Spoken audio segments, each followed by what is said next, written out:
कर्मचाऱ्यांना अधिक सुविधा देण्याच्या बाबतीमध्ये महानगरपालिका आणि युनियन बँक याच्यामध्ये सामंजस्य करार झाला. त्याच्यामध्ये हेल्थ इन्शुरन्स आहे, त्याच्यामध्ये बाकी क्रेडिट कार्डचे बेनिफिट्स आहेत. ते बँकेने बऱ्याचशा सवलती या महानगरपालिकेच्या कर्मचाऱ्यांना उपलब्ध करून हेल्थ इन्शुरन्स दिला सगळ्यात महत्त्वाचं म्हणजे. तर मला वाटतं की हे सगळ्या सवलती फार महत्त्वाच्या आहेत. स्पर्धेमधून युनियन बँकेला सर्वोत्तम यासाठी भेटते की त्यांनी सुविधा इतर तुलनेमध्ये चांगल्या दिलेल्या आहेत. त्यामुळे खूप चांगला हा निर्णय आहे. आणि महापौर, उपमहापौर आणि स्टँडिंग कमिटी चेअरमन गट सर्व सगळे करतो त्याच्या कल्पकतेतून हा सगळा विषय त्यांनी समोर आणला. आणि मला वाटतं की हल्ली लाईफमध्ये security, job security, life security या दोन्ही गोष्टी महत्त्वाच्या आहेत. आणि या कराराच्या माध्यमातून लोकांना खूप समाधान लाभेल, कुटुंबांना फार मोठा एक संरक्षणाची हमी मिळेल आणि आगामी काळामध्ये यातून चांगलं काम त्यांच्यावर अधिक व्हावं अशी निश्चित अपेक्षा करायला हरकत नाही.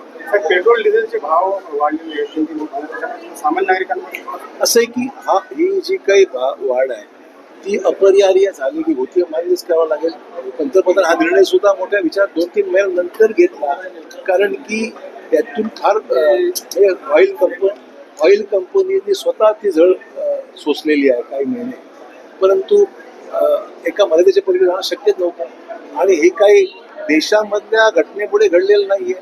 जागतिक पातळीवर जे युद्ध चालू आहे सध्या, त्या युद्धाचा परिणाम आपण पाहतोय की आयात होणाऱ्या जीवनावश्यक वस्तू असतील, आयात होणारं पेट्रोल, डिझेल आहे, LPG आहे, या सगळ्या गोष्टी ह्या आपल्याकडे उत्पादन होत नाही, ते परदेशात होतात. त्यामुळे होर्मुझमध्ये झालेली जी काही नाकाबंदी आहे किंवा पेट्रोल डिझेल आयात करण्यामध्ये ज्या तिथे युद्धाची परिस्थिती पुढे येणं आणणं शक्य होत नाहीये, असे सगळे प्रश्न निर्माण झालेले आहेत. या प्रश्नामुळे आयातीवर फार हे झालेलं अडचण आलेली आहे आणि त्यामुळे किमती सप्लायच कमी झाल्यामुळे स्वाभाविक किमतीवर परिणाम त्याचा होणं हे अपेक्षित होतंच. आणि त्यामुळे नाईलाजाने या गोष्टी कराव्या लागतात. निवडणुकीचा याचा काही संबंध नाहीये. आपण जोपर्यंत सोचू शकत होतो तोपर्यंत आपण केलं. आता आपल्या मर्यादेच्या पलीकडे जाणं असणार पर्याय काय होतो. पंतप्रधानांनी आवाहन केल्यानंतर मंत्री असतील, मुख्यमंत्री असतील, ताफे कमी करतात म्हणजे गाड्या त्याच्यामुळे हा प्रश्न सुटेल का असे संकेतात्मक आहे. म्हणजे मंत्र्यांनी, मुख्यमंत्र्यांनी गाड्या कमी केल्यामुळे पेट्रोल डिझेलचा वापर आम्ही केलं की बाकीचे लोक अनुकरण करतील की ठीक आहे बाबा, मी सुद्धा माझ्या गाड्या कमी केल्या पाहिजेत, मी सुद्धा वापर कमी केला पाहिजे. असं एक सांकेतिक आहे. लोक कोणाला तरी फॉलो करतात. कोणी सत्ताधारी पक्षाला फॉलो करतं, कोणी विरोधी पक्षाला फॉलो करतं. जसे त्याचे वेगवेगळे उपक्रम आहेत.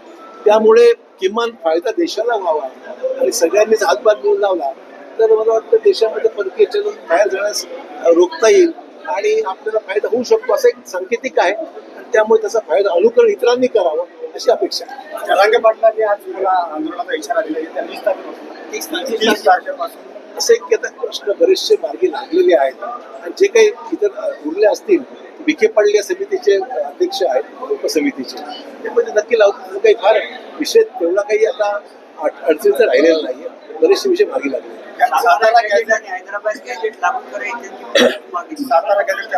याच्यामध्ये जे काही विषय उर्वरित राहिलेले आहेत ते खूप चर्चा झालेली आहे. पण राधाकृष्ण विखे पाटील चर्चा करतील असल्या ते अडचण नाहीये. जी गोष्ट शासनाने कमिट केली आहे ती गोष्ट आम्ही नक्की 100% होणार. राज्यात पुन्हा एकदा कांदा शेतकऱ्यांना रडवतोय. असं आहे की मार्केटमधल्या परिस्थितीचं आयात होतं, निर्यात होतं, याचे परिणाम आपण पाहतो की मार्केट इफेक्ट होतोच ना. शासनाने खरेदी करण्याचा निर्णय घेतला आहे. काल मुख्यमंत्र्यांनी घोषित केलं आहे की कांदा आम्ही खरेदी करू, 12 रुपयांनी काही पैशात काही कांदा आम्ही खरेदी करू. राष्ट्रवादीमध्ये सुप्त संघर्ष पाहायला मिळत आहे. तटकरे आणि पटेल दोघेही त्यांना शरद पवारांनी भेट घेतली. तो त्यांच्या पक्षाचा अंतर्गत विषय, आमचा काय संबंध आहे. सर, पैसे बँकांमध्ये चलन फुटायला अजून आहे तशी परिस्थिती खरं म्हणजे व्हायला नको हा दरवर्षीचा प्रश्न नांदेडमध्ये भासवतोय आणि म्हणजे लोकांना त्याच्या परिणाम भोगावे लागत आहेत. मी स्वतः रिझर्व्ह बँकेला पत्र दिलेला आहे.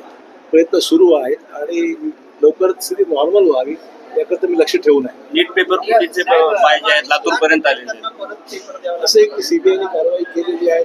धागेदोरे सापडलेले आहेत. प्रमुख व्यक्तींना अरेस्ट करण्यात आलेली आहे आणि परीक्षा सुद्धा नव्याने घोषित करण्यात आलेल्या आहेत. त्यामुळे याचं डॅमेज कंट्रोल सरकारने केलाच आहे ना. असं की लोकांच्या जीवनावर विद्यार्थ्यांच्या भविष्यावर परिणाम होऊ नये याची काळजी घेण्यात आलेली आहे. आणि जे घडलंय त्याच्यावर कडक कारवाई सीबीआयने स्वतः कारवाई केलीच असल्यामुळे तो प्रश्न मार्गी लागलेला आता भविष्यात होऊ नये हे महत्वाचं आहे. आणि त्याकरता ऑनलाईन परीक्षा घेतला. पक्षाकडचे म्हणत आहे सर्वांनी जर ईव्ही कार वापरली तर भारनियमन वाढेल. नाही, ईव्ही कारचा आणि भार नियमनाचा विषय तसा काही त्याचं कोरिलेशन नसावं असा माझा अंदाज आहे. कारण ईव्ही कारमुळे पेट्रोलची बचत होणार आहे, डिझेलची बचत होणार आहे आणि आयात करण्याचं जे प्रमाण आहे ते कमी होईल काही प्रमाणामध्ये. 100% तर होऊ शकणार नाही, पण काही प्रमाण होऊ शकतं असं एक तर्क आहे. त्यामुळे ईव्ही वापरण्यात आपल्या डिसेबल ईव्ही सुद्धा जवळपास 2-3 वर्ष झालेली आहे. त्यामुळे वापर वाढला पाहिजे आणि ईव्ही वापरण्याकरता ज्या काही सुविधा असतात चार्जिंगच्या वगैरे पॉईंट्स ते वाढवले पाहिजे. पूर्ण विषय आहे. पण ईव्ही हे लोकांचा कल आपोआपच होतो, बचत होते लोकांना 100% बचत होते आहे. ते पण लोक ईव्ही कडे कल आहे लोकांचा.